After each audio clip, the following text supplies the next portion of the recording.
pleasure to have you join us here at BlockShow Asia in Singapore. Thank you so much. Thank you very much for having me. Yeah, definitely. And so you just got off the big stage, speaking about the future, the future of investments. What are a few key takeaways that you absolutely wanted to make sure the audience received and that you yourself took in and was amazed and wanted to share that with the world as well? I think the key takeaway is that you shouldn't really be discouraged by where the market currently is and where the prices are. I think that it was very encouraging to see that everybody on stage was still very bullish on the technology, was still very bullish on the potential, and that this is sort of, that everybody agrees that this is a time when projects should be building, should be executing, and also kind of the fact that at the end of the day, I think everybody on stage agreed that ideas are a dime a dozen. It sort of trying to find who will be successful kind of boils down to the team and the execution. So right now, sort of, we're very excited. We're looking out for teams and we're trying to help teams to execute on their vision. And we hope that, like everybody out there, they're not discouraged by the price, they're not discouraged by the markets, and everybody continues to be excited by sort of what they can build out of this technology. All right. So what is the business philosophy around Fenbushi Capital? So Fenbushi Capital was founded in 2015 with the purpose to sort of help explore new use cases and new potential for blockchain technology.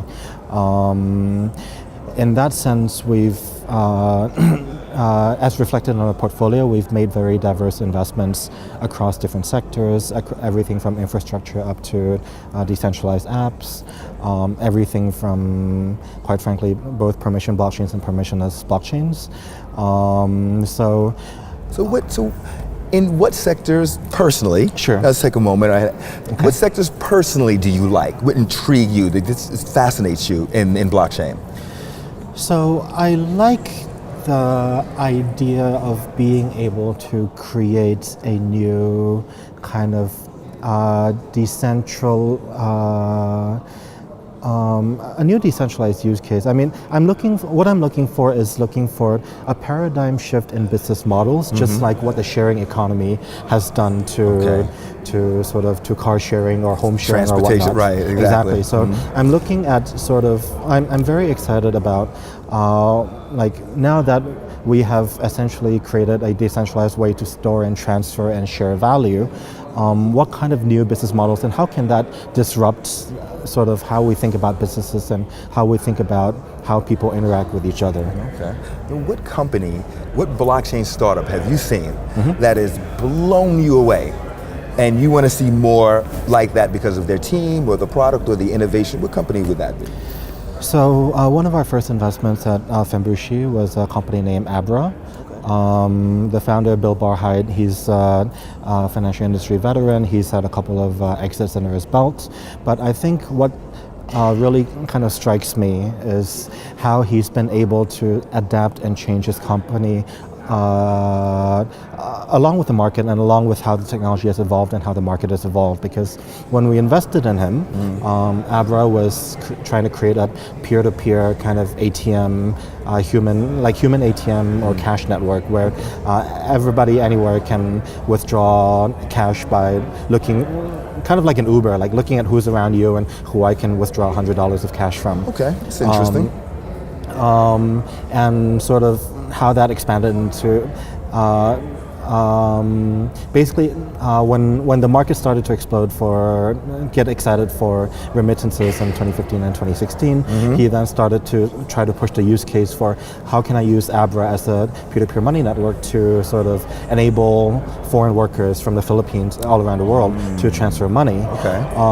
Over the past couple of years, he's actually seen it was more difficult to penetrate that market as he thought, but what he created in the process was actually created a lot of sort of Bitcoin financial instruments and Bitcoin hedging tools to allow people to store essentially kind of like a stable value of fiat or a stable value of another token based on their Bitcoin wallet. So they're actually holding only Bitcoin, but they have exposure to ETH and USD and dozens of other assets. So what he's done over the past year is he's pivoted his app into essentially a wealth management app to allow you to use your Bitcoin wallet to essentially gain exposure and returns from like a host of different both crypto and fiat assets. Huh. So at the end of the day, I think what has blown me away is his ability to basically adapt with the market, sort of see what the market needs, realize that he's created something valuable that he didn't intend to do, but was able to adapt that to a strong market need.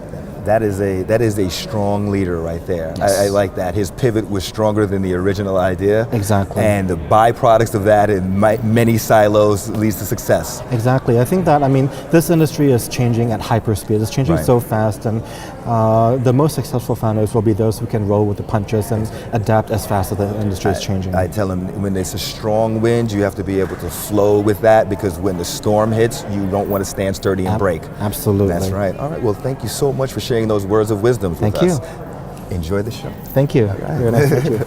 Nice to meet you as well.